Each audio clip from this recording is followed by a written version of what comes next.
Welcome back to Session 9 of this course, which supports us in mindfully and compassionately moving through times of transition and challenge by connecting deeply to the present moment. In the last session, we explored the teachings on equanimity and how to practice letting go in the face of life's ups and downs. In today's session, we'll explore nurturing the good and the power of gratitude. We may believe that in order to be happy, our suffering has to disappear completely, that they can't coexist. In my experience, even though I may be struggling in a time of transition or adversity, I can still be in touch with what is wholesome and good in me and around me. In fact, this is the moment I need it the most. Nurturing the good is crucial to our well-being and resilience in the face of change and tumult. In Session 5, we spoke about taking care of the seeds in our store consciousness. Whatever we water in our daily life grows. The more we nurture the wholesome seeds, the stronger they become, and the more resourced we'll be when the storms of life hit. And when we nurture the wholesome seeds, the unwholesome ones shrink all by themselves, without us having to do anything directly to weaken them, because we're giving more airtime to the seeds we want to manifest. Also, when a wholesome seed sprouts up, it stimulates other beautiful wholesome seeds in our consciousness as well, making all of them stronger and more robust. Gratitude is a very powerful way to nurture the good. Joanna Macy, scholar and activist, says it's important to be grateful for things when they're going well, of course. But it's even more important to practice gratitude when things are not going well, when they aren't going according to our expectations. Because gratitude helps us keep our balance in those difficult situations. It calms our frantic minds and supports us to stay attentive to the possibilities that are still there. When I'm in a low mood, if I can remember to reflect on what I'm grateful for, right away I experience more space inside. My heavy mood may not shift completely, but it begins to lift. A few years ago, my cousin's 3 daughters came to visit me, and we spent 2 weeks together. They were 8, 10, and 12 at the time. I shared with them my practice of sharing something I was grateful for before eating, and we got into the habit of doing that together at meals. At the end of our visit, we all took the train to attend a family reunion. It was a long train ride. By then, everyone was tired and more irritable, and we were all feeling a bit raggedy around the edges. I was sitting next to the 10-year-old who was upset at her older sister for not sharing her phone. She was pouting and fuming. I asked her in a friendly way if she wanted to try an exercise with me to see if it would make her feel better. She agreed. I asked her to think of her mom and something she appreciated in her mom. She was quickly able to identify something. Then we moved on to her grandmother, her younger sister, her older sister, the very one who she was angry at, and she was able to find things she appreciated in each of them. I also asked her what she appreciated in herself, and she brightened as she shared all this with me. I asked her how she felt after doing this, and she reported much better. I suggested she could do this anytime she was upset. She said she'd try. The next day, at my dad's house, the whole family had gathered. We had prepared a delicious brunch, and we were all hungry to enjoy it. The 3 girls appeared and said, "Wait! Before we eat, we have a game we want everyone to play." So we waited, and they put a little piece of paper in front of everyone's plate. They then explained that it contained the name of someone else at the table, and we were going to go around and each of us would share something we appreciated about the person whose name we'd been given. Everyone was taken by surprise as we'd never done this before, and as we went around the circle, hearts opened and smiles appeared. It was quite a holy moment.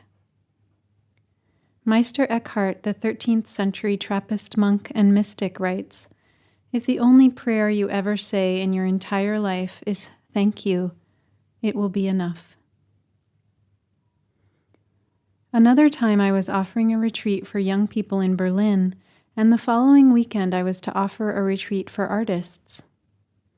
There was a young man attending the first retreat who also planned to attend the second one. He had just broken up with his partner of several years and was heartbroken and anguished. In the retreat, I spoke about 5 practices we can do every day that are scientifically proven to bring us happiness. They are meditate or pray, exercise, be aware of 3 things we're grateful for, do a random act of kindness, and journal about a happy moment from the day. He committed to doing these 5 things each day. In the following retreat the next weekend, he reported that even though he'd come to Berlin in real despair, these 5 practices worked, and he was able to touch joy even in the midst of his pain. There are research articles documenting the effects of gratitude on our health. It lowers blood pressure, improves sleep, strengthens immunity, and also supports us to have less conflict and more satisfaction in our relationships, both at home and at work. This makes us much stronger in trying times. Practicing mindfulness, we can learn to give rise to contentment and peace at any moment, even really hard ones. The Buddha said happiness is available right in the present moment. That means right now. We can open our awareness to recognize the conditions for happiness that already exist. We don't need to go looking somewhere else, or in the past or future. Tai would often teach that we should live our life in such a way that we create a beautiful past. Once, as a nun, I was traveling with a sister and 2 brothers to South Africa and Botswana to lead retreats. One of the monks with us was of Vietnamese ancestry, and he was quite a tea master. We had a layover in Johannesburg, and before we began planning our various events, he wanted to serve us tea. So he pulled out his fragile clay teapot and 4 glass teacups, a thermos, and loose-leaf tea, all of which seemed totally impractical to me to bring on such a long journey. He had procured boiling water in his thermos, and he first washed the tea, then he warmed up all the glasses with the hot water. Finally, he steeped the tea and poured us each a small glass. It was fragrant and delicious. This special ritual made all of us slow down and savor the moment. We moved from being somewhat harried about our work to enjoying each other, laughing and relaxing as we sipped our tea. He continued to serve us in this beautiful, mindful way before every meeting we had on that trip. And we would enjoy our pause, our time to connect, and just be. It always brought us closer and made our work together smoother and easier. At the end of the trip, we finally had a day just to play. Our friends took us on a hike through the forest to a waterfall.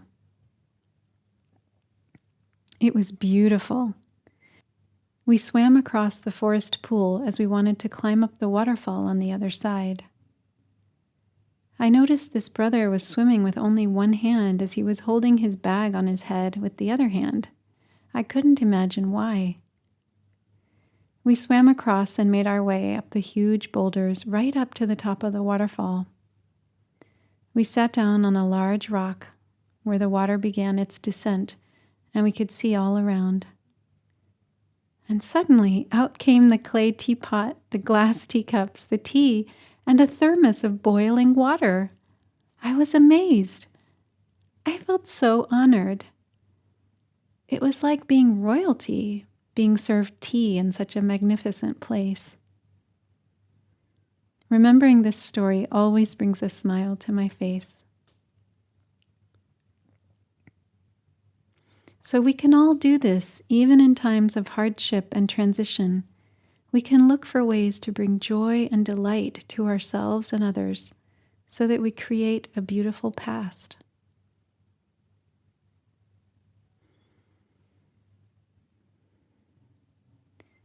Now let's practice settling into the body. Feeling the breath, noticing our environment, being aware of sounds, connecting with sensations in the body.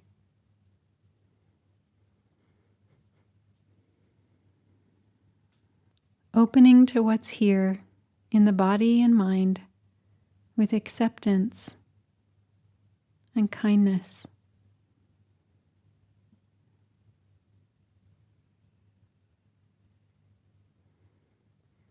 I invite you to appreciate yourself now for showing up today to listen to this class.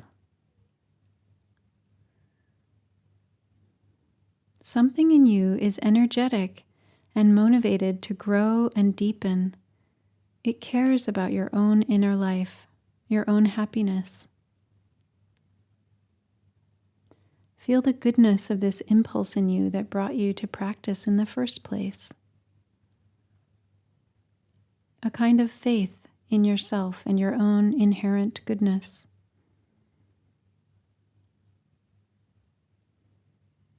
Feel this in your body. Notice its qualities and characteristics, this strength of mind and heart.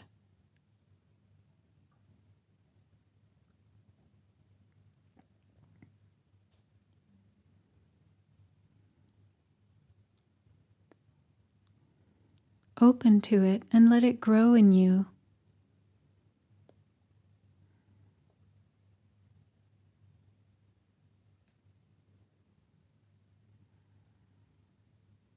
Your own goodness.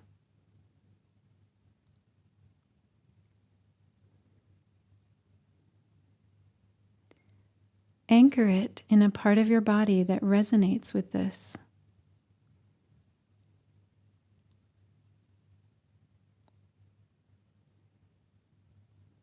And notice if there's a part of you that's more comfortable taking it for granted and that wants to focus on the parts of you that need to be improved.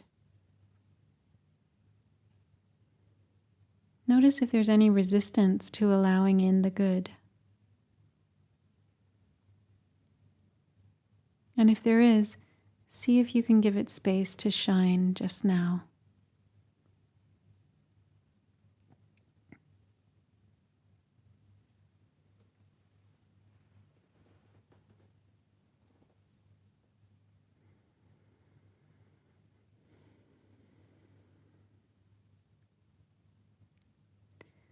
Now let yourself bring to mind other things you feel grateful for.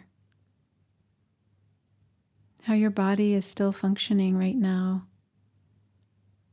Or perhaps the presence of beloved people or pets in your life.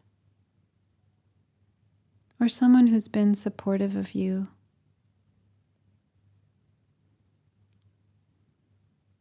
Feel this gratitude in your body.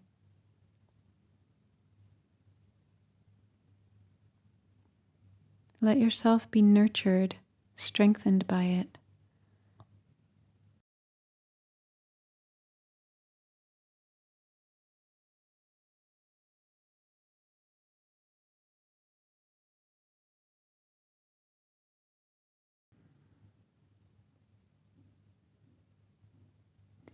And notice if there are any ideas arising about how you might create a beautiful past, today or soon, for yourself and those you love.